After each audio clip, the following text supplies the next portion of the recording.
नमस्कार दोस्तों, स्वागत है आप सभी का कर्मवीर आईसीएस में, जहां पर मैं मधु पूरी मॉडर्न हिस्ट्री को एमसीक्यू वाइज कवर करा रही हूं। आज का चैप्टर है गवर्नर जनरल और वाइसरॉयज ऑफ इंडिया। ये मॉडर्न हिस्ट्री का लेक्चर नंबर 9 है। अगर आप किसी भी एग्जाम की तैयारी कर रहे हो और हिस्ट्री आपके सिलेबस में है तो ये पूरी की एमसीक्यू प्लेलिस्ट आपके एग्जाम के लिए बहुत ही हेल्पफुल कारगर होगा। तो मेरी आप सभी से रिक्वेस्ट है कि आप लोग जाने से पहले कम से कम इस पूरी प्लेलिस्ट को 2 से 3 बार देखकर एग्जाम अटेम्प्ट कीजिए। इससे आपको एग्जाम टाइम में क्वेश्चन सॉल्व करने में काफी हेल्पफुल होगी। ये बहुत ही इंपॉर्टेंट क्वेश्चन हैं, ये एग्जाम में आए हुए हैं और आगे भी आने की इनकी संभावनाएं रहती हैं। तो चलते हैं पहले क्वेश्चन की तरफ।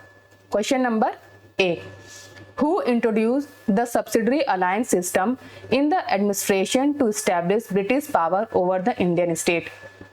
भारतीय राज्यों पर ब्रिटिश सत्ता स्थापित करने के लिए प्रशासन में सहायक गठबंधन प्रणाली की शुरुआत किसने की?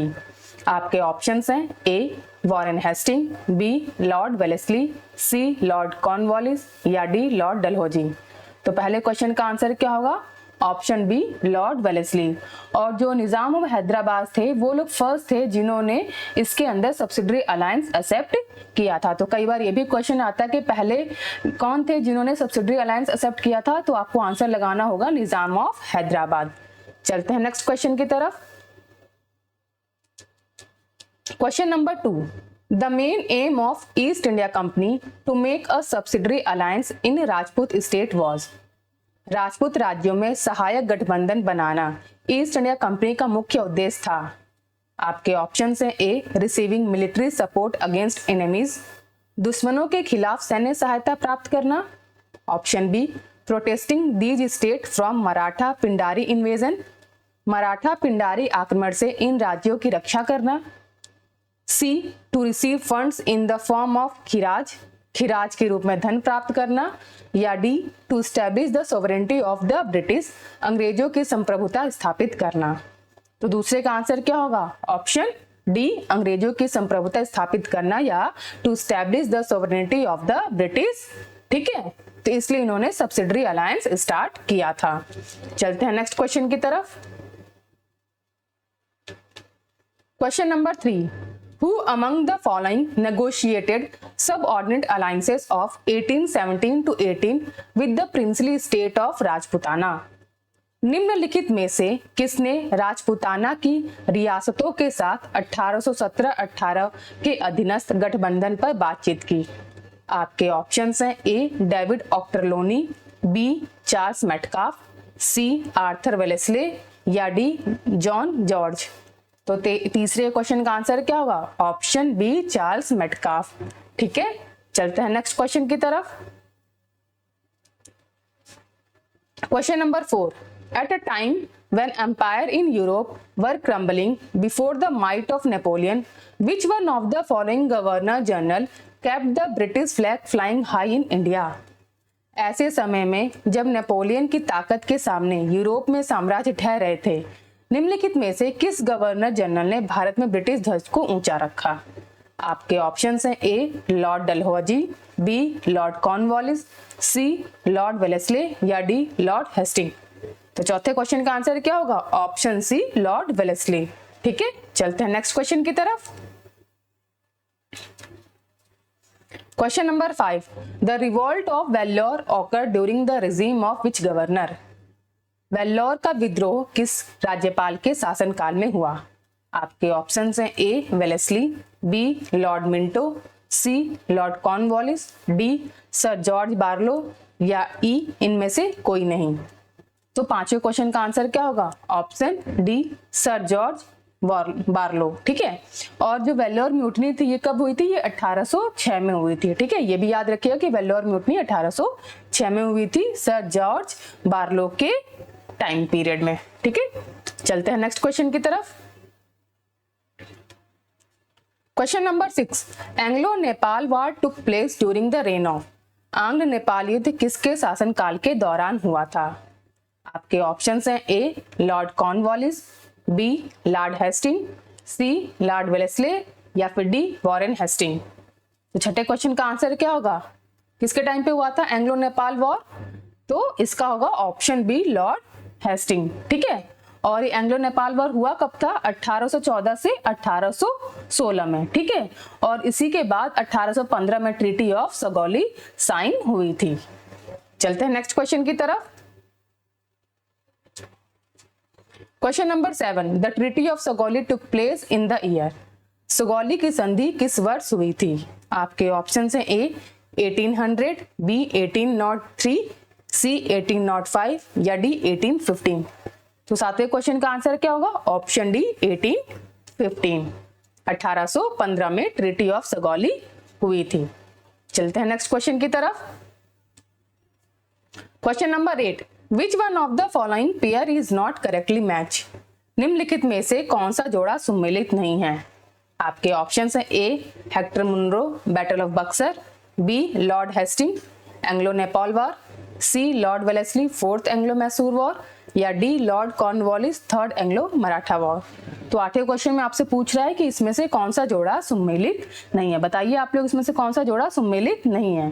तो जो ऑप्शन डी है कि लॉर्ड कॉर्नवालिस का जो रिलेटेड वो थर्ड एंग्लो मराठा वॉर से, ये बिल्कुल गलत है, क्योंकि जो थर्ड एंग्लो मराठा वॉर हुआ था उस टाइम पे लॉर्ड हेस्टिंग का पीरियड चल रहा था और ये 1817 से 1818 के बीच में हुआ था, ठीक है, थर्ड एंग्लो मराठा वॉर। तो इसका आंसर क्या हो जाएगा? Option D. बाकी ऊपर के तीनों बिल्कुल सही थे कि battle of Buxar Hector Munro के टाइम पे हुआ था, Anglo Nepal war Lord Hastings के टाइम पे हुआ था और fourth Anglo Mysore war Lord Wellesley के टाइम पे हुआ था। तो आप लोग याद रखिएगा कि जो थर्ड एंग्लो मराठा वॉर था, ठीक है, थर्ड एंग्लो मराठा वॉर जो चौथा क्वेश्चन है वो लॉर्ड हेस्टिंग के टाइम पीरियड में हुआ था। तो इसका आंसर होगा ऑप्शन डी। चलते हैं नेक्स्ट क्वेश्चन की तरफ। Question number 9, third Anglo Maratha war is related to. तृतीय आंग्ल मराठा युद्ध किससे संबंधित है? आपके ऑप्शन है A sir John Shore, B Lord Wellesley, C Lord Hastings या फिर डी लॉर्ड कॉर्नवालिस। तो 9th क्वेश्चन का आंसर क्या होगा? ऑप्शन सी लॉर्ड हेस्टिंग, ठीक है। चलते हैं नेक्स्ट क्वेश्चन की तरफ। Question number 10, sir Thomas Munro was governor of Madras during year. Sir Thomas Munro किस वर्ष मद्रास के गवर्नर थे? आपके ऑप्शन हैं ए 1820 से 1827, बी 1819 से 1826, सी 1822 से 1829 या फिर डी 1818 से 1825। तो 10वें क्वेश्चन का आंसर क्या होगा? ऑप्शन ए 1820 से 1827। बहुत ही फैक्चुअल क्वेश्चन है, इसको आप लोग याद रखिएगा। चलते हैं नेक्स्ट क्वेश्चन की तरफ। Question number 11, who among the following was were associated with the introduction of ryotwari settlement in India during the British rule. आपके ऑप्शंस हैं first Lord Cornwallis, second Alexander Reid, तीसरा थॉमस मुनरो। तो select the correct answer using the code given below. निम्नलिखित में से कौन British शासन के दौरान भारत में रयोतवाड़ी बंदोबस्त की शुरुआत से जुड़ा था? आपके ऑप्शन है ए लॉर्ड कॉर्नवालिस, दूसरा अलेक्जेंडर रीड या तीसरा थॉमस मुनरो। तो इसमें से कौन कौन थे जो रयोतवारी सेटलमेंट से जुड़े हुए थे? तो इसमें जो अलेक्जेंडर रीड थे और जो थॉमस मुनरो थे, ये दोनों के दोनों जो थे रयोतवारी सेटलमेंट से बिलोंग करते थे। तो दूसरा और तीसरा ऑप्शन में देखिए आप लोग, जो ऑप्शन सी है, देखिए आप लोग ऑप्शन सी 2 और 3 ओनली, ठीक है। तो इसका आंसर क्या होगा? सी। चलते हैं नेक्स्ट क्वेश्चन की तरफ। Question number 12, on the basis of एलिज्ड mall administration which governor general had taken the administration of Mysore state. कथित कुप्रशासन के आधार पर किस गवर्नर जनरल ने मैसूर राज्य का प्रशासन अपने हाथ में ले लिया था?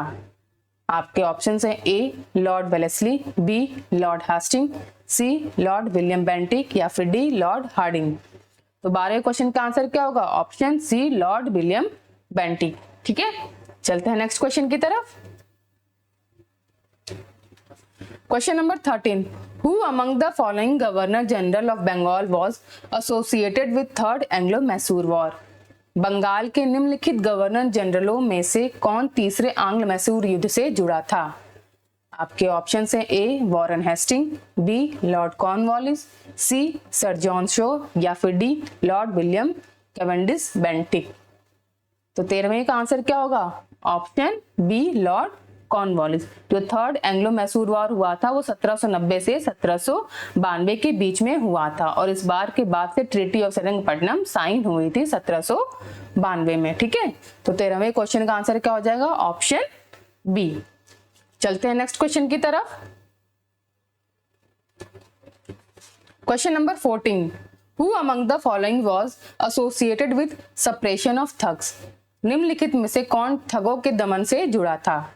आपके ऑप्शन हैं A general Henry Prendergast, B captain Sleeman, C Alexander Burnes या फिर डी कैप्टन रॉबर्ट पेम्बर्टन। तो 14वें का आंसर क्या होगा? Option B captain Sleeman. ठीक है, वही सप्रेशन ऑफ ठगों से रिलेटेड थे। चलते हैं नेक्स्ट क्वेश्चन की तरफ। Question number 15, under whose leadership was the suppression of thug achieved? ठगों का दमन किसके नेतृत्व में किया गया था? आपके ऑप्शन हैं A Lord Clive, B captain Sleeman, C Lord Minto या फिर डी अलेक्जेंडर बर्न्स या ई उपरोक्त में से कोई नहीं या उपरोक्त में से एक से अधिक। तो 15वें क्वेश्चन का आंसर क्या होगा? अभी मैंने डिस्कस किया, captain Sleeman. B is the right answer. चलते हैं नेक्स्ट क्वेश्चन की तरफ। Question number 16, sati system was abolished by? Sati प्रथा को किसके द्वारा समाप्त किया गया था? आपके ऑप्शंस हैं A Lord Warren Hasting, B Lord Wellesley, C Lord William Bentinck या फिर डी लॉर्ड रिपन। तो 16वें का आंसर क्या हो जाएगा? Option C Lord William Bentinck. बहुत ही इंपॉर्टेंट क्वेश्चन है और कई बार एग्जाम में पूछा भी गया है। चलते हैं नेक्स्ट क्वेश्चन की तरफ। Question number 17, in which year Sati system was abolished by William Bentinck? William Bentinck द्वारा सती प्रथा को किस वर्ष समाप्त किया गया था? आपके ऑप्शंस हैं ए 1825, बी 1827, सी 1829 या डी 1830। 17वें क्वेश्चन का आंसर क्या होगा? Option C 1829। चलते हैं नेक्स्ट क्वेश्चन की तरफ। Question number 18, hill assembly plan was set up for the development of adivasi by? आदिवासियों के विकास के लिए हिल असेंबली योजना किसके द्वारा स्थापित की गई थी? आपके ऑप्शंस हैं A T Wilkinson, B Cleveland, C Lord William Bentinck या फिर डी लॉर्ड मैकॉले। तो 18वें क्वेश्चन का आंसर क्या होगा? ऑप्शन बी क्लीवलैंड ने ही हिल असेंबली योजना बनाई थी। ठीक है, तो B is the right answer. चलते हैं नेक्स्ट क्वेश्चन की तरफ। The export of slaves from Bengal was banned in which year? Bengal से दासों के निर्यात पर किस वर्ष प्रतिबंध लगाया गया था? आपके ऑप्शंस हैं ए 1764, बी 1789, सी 1858 या फिर डी 1868। तो 19 क्वेश्चन का आंसर क्या होगा? Option B 1789। फैक्चुअल क्वेश्चन है और इसे याद रखिएगा आप लोग। Question number 20, Awadh was annexed to British Empire in India by? Awadh को भारत में ब्रिटिश साम्राज्य में कब मिलाया गया था? आपके ऑप्शंस हैं A policy of subsidiary alliance, B doctrine of lapse, C by declaring the state as maladministered या फिर डी वेजिंग वॉर। तो 20 क्वेश्चन का आंसर क्या होगा? Option C by declaring the state as maladministered या राज्य को कुप्रशासित घोषित करके। C is the right answer. चलते हैं नेक्स्ट क्वेश्चन की तरफ। Question number 21, consider the annexation of the following state under doctrine of lapse and arrange them into chronological order. पहला सतारा, दूसरा झांसी, तीसरा भागत, चौथा उदयपुर। तो हमें क्वेश्चन में क्या पूछ रहा है कि व्यापगत के सिद्धांत के तहत निम्नलिखित राज्यों के विलय पर विचार करें और उन्हें कालानुक्रमिक क्रम में व्यवस्थित करें। पहला सतारा, दूसरा झांसी, कुछ बगात और चौथा उदयपुर। तो इसको सबसे पहले क्वेश्चन को सॉल्व करने से पहले कुछ इंपॉर्टेंट पॉइंट डिस्कस कर लेते हैं कि जो सतारा को एनेक्स किया गया था वो 1848 में, याद रखिएगा। फिर उसके बाद जयपुर और संबलपुर को एनेक्स किया गया था 1849 में। उसके बाद भगत को एनेक्स किया गया था 1850 में। फिर उदयपुर को 1852 में, झांसी को 1854 में एनेक्स किया, नागपुर को भी 1854 में और तंजौर एयरपोर्ट को 1855 में। तो अगर इसके अकॉर्डिंग हम लोग अगर 21st क्वेश्चन को सॉल्व करते हैं तो इसका आंसर क्या हो जाएगा बताइए।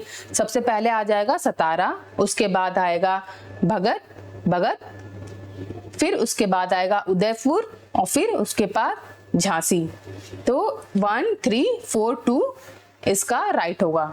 तो सी ऑप्शन देखिए 1 3 4 2 इज द राइट आंसर। ठीक है, आप लोग बार इसका डेट याद कर लीजिएगा कब कब किसको इन्होंने अनेक्स किया था, कौन कौन से ईयर में। कई बार मैच द फॉलोइंग में आ जाता है, कई बार अरेंज द क्रोनोलॉजिकल ऑर्डर में आ जाता है। तो हर स्टेट को आप लोग याद कर लीजिएगा।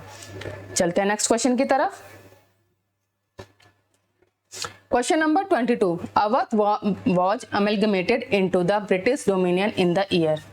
अवध को किस वर्ष ब्रिटिश प्रभुत्व में मिलाया गया था।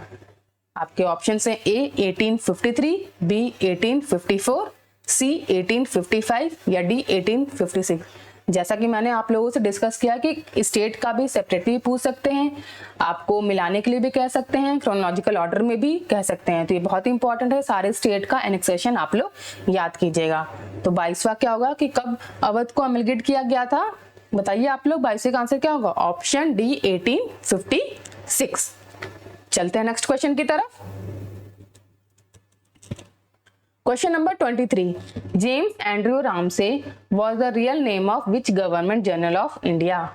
जेम्स एंड्रयू रामसे भारत के किस गवर्नमेंट जनरल का वास्तविक नाम था। आपके ऑप्शन है A Lord Dalhousie, B Lord Canning, C Lord North या फिर डी लॉर्ड कर्जन। तो 23वें का आंसर क्या होगा, ऑप्शन ए लॉर्ड डलहौजी का नाम जेम्स एंड्रयू रामसे था। चलते हैं नेक्स्ट क्वेश्चन की तरफ। Question number 24, which of the unwritten pair is correctly match. निम्नलिखित युग्मों में से कौन सा सही सुमेलित है, करेक्टली मैच इसमें से आपसे पूछा है। तो पहला है 1849 merger of Satara, B 1848 merger of Punjab या सी 1856 मर्जर ऑफ अवध या डी 1855 मर्जर ऑफ झांसी। तो 24वें का आंसर क्या हो जाएगा, 1856 मर्जर ऑफ अवध। देखिए आप लोग इन सभी का टाइमलाइन याद जरूर कर लीजिए, कई बार इस टाइप के क्वेश्चंस पूछ लिए जाते हैं। तो 24 का आंसर क्या होगा, option C 1856 merger of Awadh. चलते हैं नेक्स्ट क्वेश्चन की तरफ। Question number 25, match list 1 with list 2 and select the correct answer from the code given below। अब देखिए आपसे फिर से क्वेश्चन पूछा गया कि प्लेस और ईयर ऑफ एनेक्सेशन, संभलपुर, सतारा, अवध और झांसी। तो 25वें का आंसर क्या हो जाएगा बताइए आप लोग। जो संभलपुर है वो 1849 में अनेक्स किया गया था। ठीक है, संभलपुर का 1849। ठीक है, सतारा को 1848 में, अवध को 1856 में अनेक्स किया गया था और झांसी को 1854 में। तो अगर इस तरीके से हम लोग मिलाते हैं तो ए का हो जाएगा 2, बी का हो जाएगा 1, सी का हो जाएगा 4 और डी का हो जाएगा 3। तो 2 1 4 3। तो इसका आंसर क्या हो जाएगा, ऑप्शन बी में देखिए आप लोग 2 1 4 3। तो B is the right answer. ठीक है, तो आज के हम लोग सेट ऑफ 25 क्वेश्चंस हम लोगों ने कंप्लीट कर लिए हैं। अगर आप लोगों को ये सीरीज अच्छी लग रही है तो प्लीज आप हमारे चैनल को लाइक कीजिए, कमेंट कीजिए और सब्सक्राइब कीजिए कर्मवीर ICS को। Thank you for watching.